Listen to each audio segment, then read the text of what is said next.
Apreciados amigos, en nuestro tema anterior comenzamos a adentrarnos en el apasionante mundo de las profecías bíblicas. No significa esto que no lo hubiéramos estado haciendo antes, pero en los temas anteriores nos dedicamos mayormente a explorar el marco histórico del libro de Daniel con el propósito de establecer su autenticidad e historicidad. Pero ahora ya hemos dejado de lado los interesantísimos incidentes narrados en los 6 primeros capítulos e iniciado el estudio de los extraordinarios mensajes proféticos contenidos en la segunda mitad de este importantísimo documento del Antiguo Testamento. De acuerdo a lo prometido en nuestro último estudio, y luego de haber contemplado en visión panorámica el contenido del capítulo 7, hoy nos dedicaremos a un estudio un poco más detallado de sus símbolos y de las revelaciones proféticas contenidas en los mismos. Sin embargo, antes de hacerlo, creo conveniente recordar 2 o 3 puntos que vimos en nuestro tema anterior. En primer lugar, la necesidad de permitirle a la Biblia explicarse a sí misma, permitirle que ella sea su propia expositora, sin imponerle categorías o principios de interpretación foráneos, extraños a ella misma y que podrían presentarla como contradiciéndose a sí misma. En segundo lugar, deberíamos acercarnos a sus páginas con una disposición más humilde que la que parece caracterizar a muchos intérpretes contemporáneos. Una actitud muy generalizada entre los eruditos y gente en general durante buena parte del siglo XX ha sido la de evaluar todo lo que nos precedió como perteneciente a tiempos de ignorancia, a épocas más o menos oscuras intelectualmente hablando. Pero en relación con la comprensión del mensaje de la Biblia, deberíamos tener una disposición más modesta. La actitud de suponer que solamente ahora, desde el surgimiento de la crítica bíblica, estamos por fin en condiciones de entenderla, es poco menos que presuntuosa. Mis amigos, Dios no comunicó su palabra durante los 15 siglos de la revelación escrita para que recién hoy su mensaje pudiera comprenderse. Menos aceptable aún es suponer que Dios debió esperar durante tantos siglos para que sus mensajes recién pudieran ser comprendidos en estos últimos tiempos mediante los afiebrados esfuerzos de pseudoteólogos y pseudoexégetas que no hacen otra cosa que destruir sistemáticamente la confianza en la palabra de Dios. No, lejos de eso. Las Sagradas Escrituras siempre proporcionaron un certero mensaje de orientación a los verdaderos hijos de Dios. Lo repito, necesitamos mayor humildad al acercarnos al texto bíblico, aceptando que no todo lo que entendieron los que nos precedieron durante la historia del cristianismo pudo haber estado necesariamente equivocado. Debemos prestar especial atención a la forma en que las profecías fueron comprendidas a través de los siglos y no suponer con arrogancia que recién ahora estamos en condiciones de entenderlas. Por último, completando la mención de estos 3 aspectos fundamentales, si hemos de permitir que la Biblia nos comunique su mensaje, debemos colocarla por encima de nuestras presuposiciones, opiniones o preferencias. ¿A qué apunta lo que acabo de decir? A la posibilidad, bien real por cierto, de que alguna cosa que pudiéramos encontrar en nuestro estudio pudiera resultarnos un tanto incómoda, molesta y hasta ofensiva o hiriente. Puedo asegurarles, amigos, que nada podría estar más lejos de mi propósito que lastimar, herir u ofender a alguien. No obstante, soy perfectamente consciente que podían surgir incomodidades u ofensas, no porque yo quisiera que surgiesen, sino porque la palabra de Dios, según San Pablo, es como una espada de 2 filos, que se introduce muy profundamente hasta los mismos tuétanos de la vida y pensamiento humanos, exponiendo, cortando y amputando todo lo que no armoniza con la verdad. Es más, la palabra de Dios no puede estudiarse sin que una decisión nos confronte en cada una de sus páginas. Y no siempre son fáciles o placenteras las decisiones que nos insta a tomar.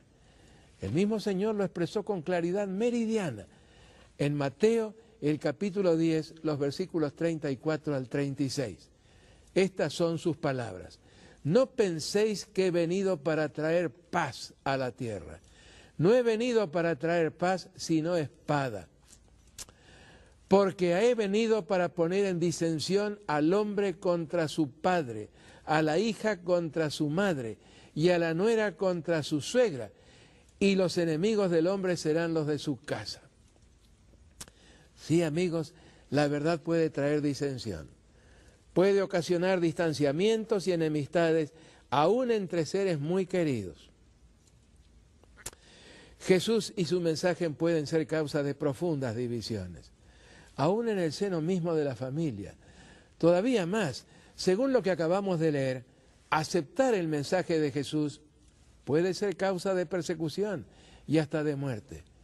Por otro lado, el Señor nos advierte que algunos podrían preferir los lazos familiares y sociales a la aceptación de la verdad. Pero a los tales, y no sin profunda pena, Él los declara indignos de estar entre sus seguidores, indignos del reino que Él pronto habrá de establecer. Solemne, ¿verdad, mis amigos? Con todas estas reflexiones en mente, abramos ahora nuestras Biblias en el capítulo 7 del libro de Daniel y comencemos con el verso 1. Daniel 7:1 reza así: En el primer año de Belsasar, rey de Babilonia, tuvo Daniel un sueño y visiones en su cabeza mientras estaba en su lecho. Luego escribió el sueño y relató lo principal del asunto. Nos cuenta el profeta cuáles fueron las circunstancias que enmarcaron la recepción del mensaje. La referencia al primer año de Belsasar nos ubica más o menos a mediados del siglo VI antes de Cristo, en los días del monarca que llevó a Babilonia a su declinación y ocaso definitivos.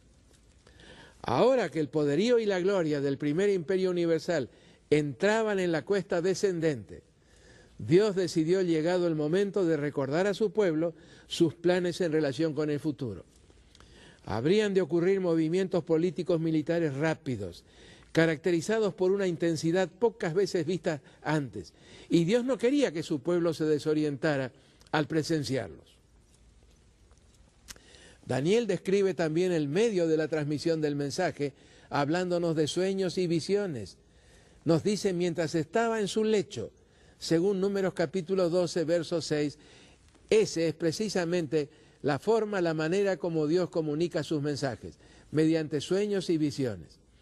Resulta claro que parte de lo que Daniel vio le fue comunicado en un sueño y otra parte ya despierto en una visión. Al sueño podría haberle correspondido entonces todo lo simbólico y a la visión las explicaciones de los símbolos. Sea como fuere, no es asunto de tanta importancia como para discutirlo extensamente. Lo que sí interesa es que el mensaje procedió de Dios. En el verso siguiente, el verso 2, Daniel describe la escena que presenció. Así la leemos en el capítulo 7, el verso 2. Los 4 vientos del cielo combatían en el gran mar. Aquí aparecen los 2 primeros símbolos del capítulo. Los 4 vientos del cielo combatiendo en el gran mar. ¿Proporciona la Biblia significado, el significado de estos símbolos? Sí. ¿Recuerdan que dijimos que la Biblia es su propia expositora? Pues bien, preguntémosle, ¿qué son los vientos? En el lenguaje simbólico de las profecías, los vientos significan agitaciones bélicas y movimientos políticos y diplomáticos capaces de dar forma a los acontecimientos y de influir en el curso de la historia. Pasajes como los registrados en Jeremías 4, 11 al 14, Jeremías 49, 36 y 37 y Zacarías 7, 14 proporcionan la clave. Los vientos son entonces símbolo de agitaciones humanas de todo tipo. En cuanto al gran mar, la Biblia utiliza el símbolo de muchas aguas para indicar gente, mucha gente, multitudes. En este caso, el adjetivo gran, aplicado al mar, señala a toda la humanidad. Para nuestros televidentes estudiosos, algunos textos que así lo explican son Isaías 17, los versos 12 y 13 en el Antiguo Testamento y Apocalipsis 17, 15 en el Nuevo. En síntesis, lo que Daniel vio fue a la humanidad toda, intensamente agitada por pasiones individuales, por ambiciones políticas y por movimientos militares. De ese ambiente nos explica el verso 3, Daniel capítulo 7, verso 3, que salieron 4 bestias grandes diferentes, la una de la otra, subían del mar. La clave de este símbolo de las bestias aparece en el verso 17, Daniel 7, 17. Estas 4 bestias son 4 reyes que se levantarán en la tierra. Esta explicación y la que se añade en el verso 23, al describir a la 4ª bestia como un 4º reino, nos permite concluir que las 4 representan otros tantos reinos o imperios. Lo que nos anticipan los versos 2 y 3 es entonces que de la gran masa de la humanidad, es decir, del seno de la humanidad toda, habrían de gestarse y encumbrarse para luego eclipsarse 4 imperios sucesivos. Solamente 4 habrían de alcanzar una magnitud tal como para ser representados como saliendo del gran mar. Esto quiere decir que solamente 4 reinos alcanzarían tal desarrollo como para ser considerados universales. ¿Cómo se describe a la primera de estas bestias simbólicas? Podemos leerlo en el verso 4, Daniel capítulo 7, el verso 4, que reza así: la primera era como un león y tenía alas de águila. Yo estaba mirando, dice Daniel, hasta que sus alas fueron arrancadas, y fue levantada del suelo, y se puso enhiesta sobre los pies a manera de un hombre, y le fue dado corazón de hombre. La primera de estas criaturas entonces se asemejaba a un león alado. Varios profetas del Antiguo Testamento comparan a Babilonia, el primer imperio universal, con un león y con un águila. Las referencias son las siguientes: Jeremías capítulo 4, verso 7, capítulo 50, versos 17, 43 y 44, Ezequiel 17, verso 3 y Habacuc capítulo 1, versículo 8, entre varios otros. Daniel no es entonces el único profeta en utilizar los símbolos del león y del águila para referirse a Babilonia. Por otro lado, resulta interesante comprobar la abundancia de representaciones similares encontradas por los arqueólogos. Las combinaciones de león y águila caracterizaron los relieves y la estatuaria babilónica. El león con alas de águila representa en consecuencia a Babilonia. Así como en la estatua del sueño de Nabucodonosor, el oro, rey de los metales, se utiliza como símbolo de este imperio, algo parecido se hace al representarlo con el león, rey de los animales, y el águila, reina de las aves. Lo que registra el verso 4 no aparece explicado en la profecía, así que solo podemos conjeturarlo. El hecho de que las alas le fueran arrancadas a ese león simbólico y se le diera corazón de hombre, podría referirse al momento cuando, terminadas ya las conquistas, el imperio perdió el ímpetu avasallador que lo había caracterizado. Podría entonces referirse a la última parte del reinado de Nabucodonosor II y los de sus sucesores, hasta el momento de la caída del imperio bajo las huestes medo-persas. El segundo imperio universal apareció en la visión como un oso y representó a Medo-Persia. Así como la plata, símbolo del mismo imperio, es inferior al oro, el oso es menos poderoso que el león. Símbolo muy apropiado para un imperio que alcanzó mayor extensión que Babilonia, pero no el esplendor ni la gloria que caracterizaron a la ciudad del Éufrates. La descripción contenida en el verso 5 reza así, Daniel 7, 5. Y he aquí otra segunda bestia, semejante a un oso, el cual se alzaba de un costado más que del otro, y tenía en su boca 3 costillas entre los dientes. Y le fue dicho, levántate, devora mucha carne. En el capítulo 8 se vuelve a hablar del mismo poder, y aunque el animal empleado para representarlo es otro, un carnero o cordero, lo que se dice de sus 2 cuernos explica lo que se menciona acerca del oso, que se alzaba de un costado más que del otro. En efecto, en el capítulo 8, verso 3, se ofrece esta descripción: un carnero y tenía 2 cuernos, y aunque los cuernos eran altos, uno era más alto que el otro, y el más alto creció después. ¿Cómo entenderlo? En el verso 20 del mismo capítulo 8 se ofrece la explicación. En cuanto al carnero que viste, que tenía 2 cuernos, estos son los reinos de Media y de Persia. En consecuencia, queridos amigos, el costado más levantado del oso y el cuerno más alto del carnero son referencia a Persia. Los medos y los persas fueron 2 tribus de origen ario, que se radicaron en la porción occidental de la meseta de Irán, justamente al este del río Tigris. Por mucho tiempo los medos dominaron a los persas, pero a la postre, y especialmente por la actuación de Ciro II el Grande, los persas se sobrepusieron a los medos. Con todo, la designación medo-persas se conservó por mucho tiempo. En cuanto a las 3 costillas que el oso tenía entre los dientes, el libro de Daniel no aporta explicación alguna. Lo más probable es que se refieran a los 3 reinos que cayeron bajo los medo-persas. ¿Qué reinos?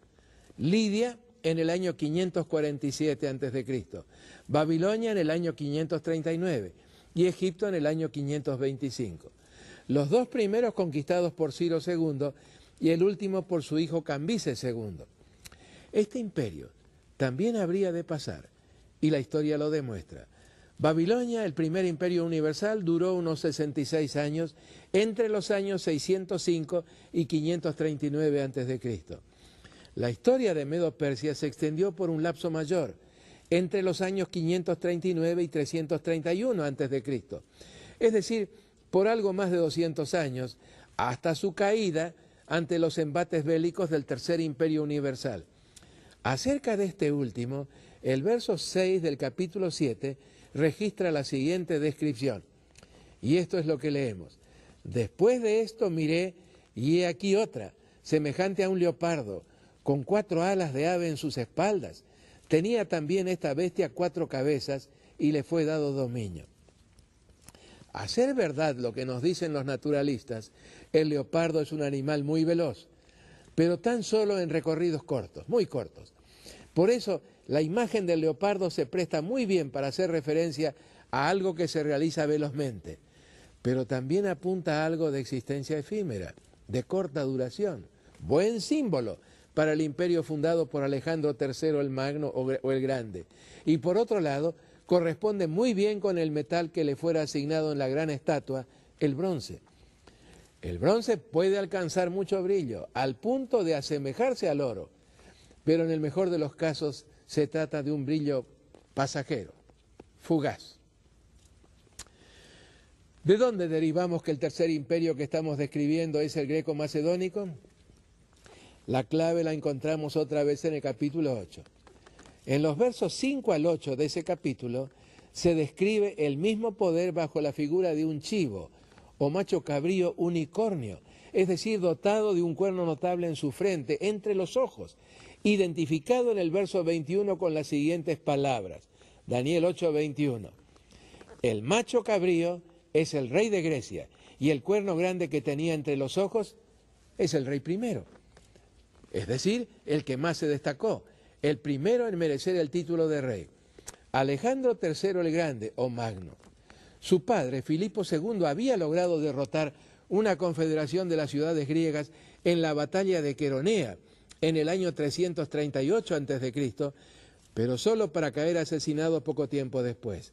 Su hijo Alejandro, quien lo reemplazó en el trono, debió sofocar una sublevación de los griegos y, habiéndolo logrado, de inmediato se puso en campaña para lograr su gran objetivo, el que también había sido el de su padre, castigar a Medo-Persia por la afrenta contra los macedonios y los griegos, cometida unos 150 años antes en ocasión de las guerras médicas. Su campaña contra Darío III Codomano fue tan veloz, apropiadamente representada por el leopardo alado, que apenas 3 años después de haberla iniciado, le permitió la gran victoria de Arbelas o Gagaumela. Esta batalla, librada en el año 331 a.C., marcó el colapso del Segundo Imperio Universal y la emergencia del tercero, el Imperio Greco-Macedónico.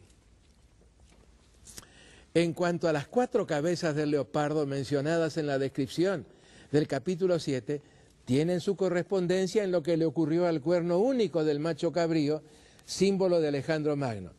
En efecto, el verso 8 del capítulo 8 describe así el proceso. Daniel 8:8.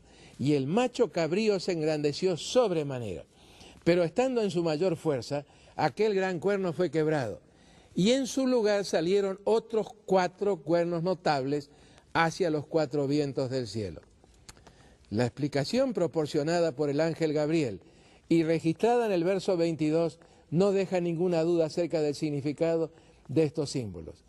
Y en cuanto al cuerno que fue quebrado y sucedieron 4 en su lugar, significa que 4 reinos se levantarán de esa nación, aunque no con la fuerza de él.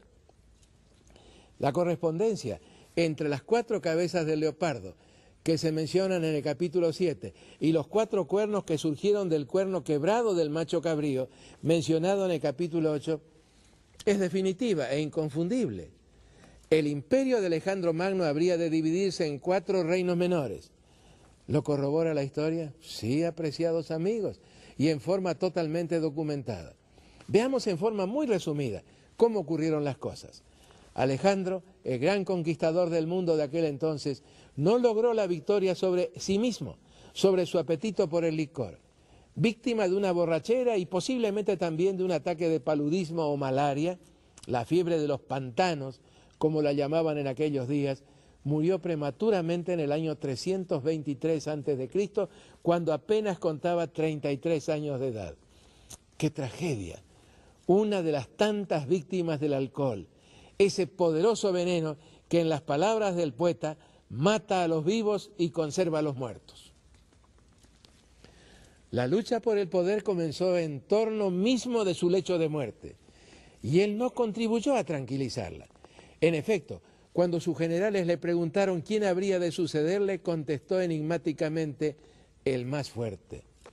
Luego de su muerte repentina e inesperada, los generales de su ejército trataron de mantener la unidad del imperio, por lo menos en teoría.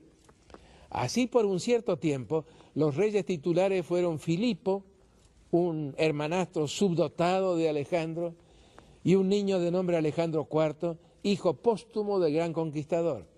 Pero ambos fueron asesinados en un corto tiempo. La lucha que se desató de inmediato fue polarizando las fuerzas en torno a 6 generales. De entre ellos surgió la señera figura del general Antígono, muy respetado por las tropas y aún por sus colegas. Pero cuando pretendió la corona real y el derecho de sucesión para su hijo Demetrio, la lucha volvió a estallar, al sublevarse 4 de sus generales.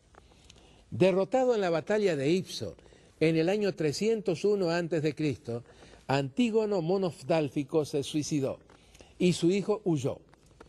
Los 4 generales, cansados ya de tanta lucha, optaron por dividirse el vasto imperio. Casandro quedó con Macedonia y Grecia al oeste. Lisímaco logró el control de Tracia y Asia Menor. Seleuco I se reservó las provincias orientales, la Mesopotamia, Siria y Asia Menor. Y en cuanto a Ptolomeo I Sóter, el cuarto de ellos, sentó sus reales en Egipto, Palestina y parte de Siria. Cumplimiento asombrosamente exacto de lo predicho 2 siglos antes y registrado en Daniel capítulo 7, el capítulo que estamos estudiando. ¿Y qué acerca de la cuarta bestia? ¿Corresponde la cuarta bestia a las divisiones del imperio greco-macedónico tal como lo pretenden algunos comentadores? No, definitivamente no. Esas divisiones habrían de darse y se dieron en el mismo imperio greco-macedónico.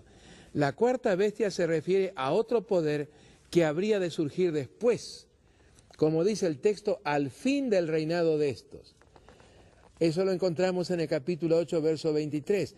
¿Qué habría de ocurrir entonces de acuerdo a la profecía?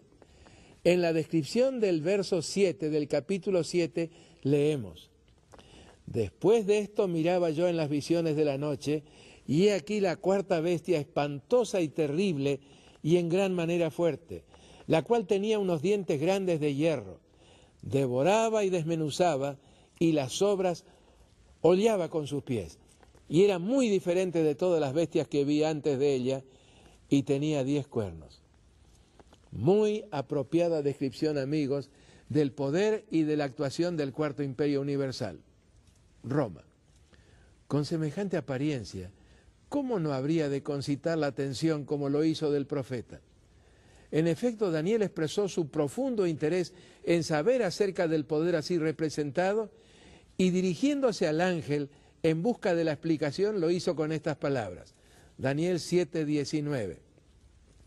Tuve deseo de saber la verdad acerca de la cuarta bestia, que era tan diferente de todas las otras, espantosa en gran manera. Y su deseo fue satisfecho con una explicación concisa y al punto que nos introduce en la historia de la Iglesia cristiana. Saben, apreciados amigos, la verdad es que recién en este punto la profecía cobra un significado realmente trascendental. El interés demostrado por Daniel no fue gratuito ni injustificado, como no habría un quinto imperio universal. Y por lo menos hasta tanto que se estableciera el reino de Dios, es evidente que Roma, de alguna manera, habría de subsistir hasta ese momento. Pero ¿cómo habría de subsistir? ¿Y en qué forma esa subsistencia podría afectar al pueblo de Dios sobre este planeta? A estas y a otras preguntas no menos apasionantes, intentaremos dar respuestas satisfactorias en nuestro próximo tema. Quisiera invitarlos encarecidamente a que no se lo pierdan. Les anticipo que estudiaremos cosas increíblemente interesantes. Y ahora elevemos una plegaria al Dios de la historia y de la salvación, con la plena seguridad de que Él escucha atentamente los ruegos de sus hijos. Nuestro Dios y nuestro Padre que moras en los cielos, es con profunda gratitud que nos presentamos delante de ti. Tú has dejado en tu palabra orientación precisa para que tus hijos en todo momento, entendidos en los tiempos, sepan exactamente qué es lo que debe hacerse. Padre, te agradecemos también por Jesucristo, de quien viene esta revelación. Queremos agradecerte porque el Espíritu Santo inspiró a los profetas y queremos también agradecerte por el ministerio de los ángeles, actuando en medio de la historia, orientando a tu pueblo de tal manera que pueda llegar a una plena comprensión de las profecías y de tus planes de amor para tu iglesia, para tu pueblo, para la humanidad toda. En el nombre de Jesús, nuestro precioso Salvador, te lo pedimos y agradecemos de todo corazón. Amén.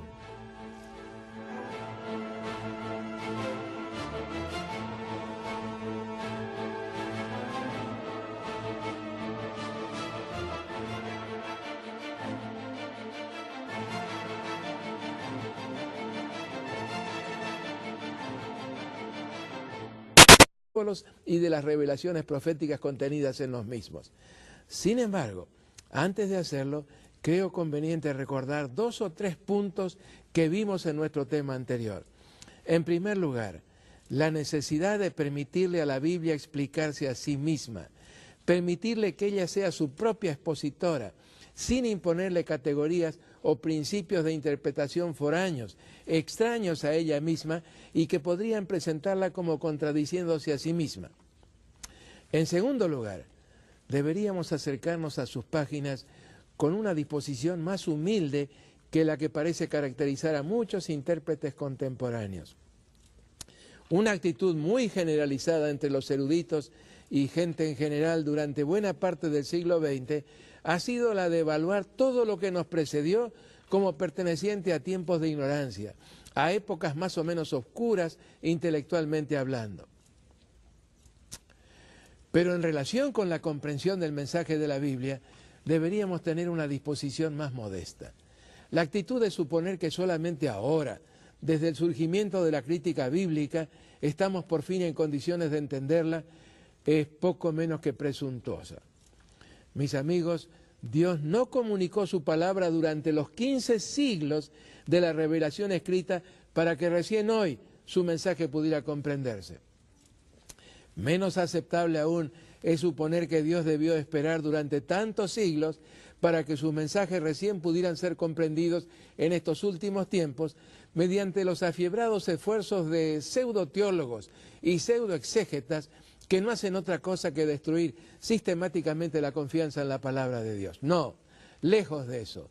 Las Sagradas Escrituras siempre proporcionaron un certero mensaje de orientación a los verdaderos hijos de Dios.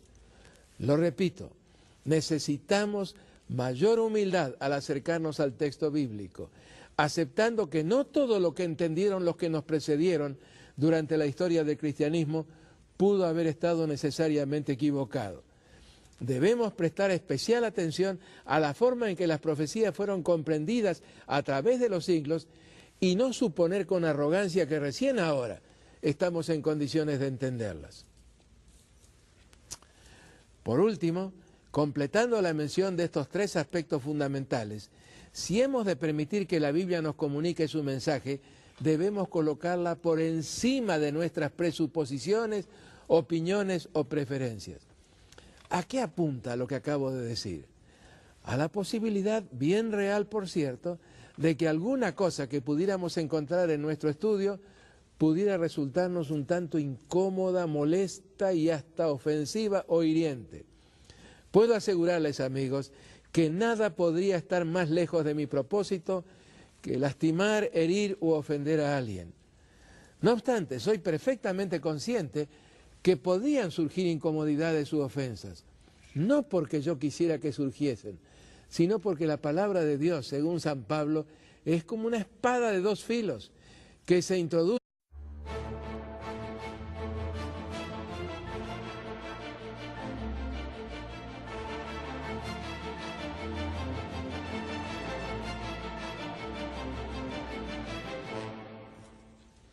Apreciados amigos, en nuestro tema anterior comenzamos a adentrarnos en el apasionante mundo de las profecías bíblicas. No significa esto que no lo hubiéramos estado haciendo antes, pero en los temas anteriores nos dedicamos mayormente a explorar el marco histórico del libro de Daniel con el propósito de establecer su autenticidad e historicidad. Pero ahora ya hemos dejado de lado los interesantísimos incidentes narrados en los 6 primeros capítulos e iniciado el estudio de los extraordinarios mensajes proféticos contenidos en la segunda mitad de este importantísimo documento del Antiguo Testamento. De acuerdo a lo prometido en nuestro último estudio, y luego de haber contemplado en visión panorámica el contenido del capítulo 7, hoy nos dedicaremos a un estudio un poco más detallado de sus símbolos muy profundamente hasta los mismos tuétanos de la vida y pensamiento humanos, exponiendo, cortando y amputando todo lo que no armoniza con la verdad. Es más, la palabra de Dios no puede estudiarse sin que una decisión nos confronte en cada una de sus páginas. Y no siempre son fáciles o placenteras las decisiones que nos insta a tomar. El mismo Señor lo expresó con claridad meridiana en Mateo, el capítulo 10, los versículos 34 al 36. Estas son sus palabras. No penséis que he venido para traer paz a la tierra. No he venido para traer paz, sino espada. Porque he venido para poner en disensión al hombre contra su padre, a la hija contra su madre, y a la nuera contra su suegra, y los enemigos del hombre serán los de su casa. Sí, amigos, la verdad puede traer disensión. Puede ocasionar distanciamientos y enemistades, aún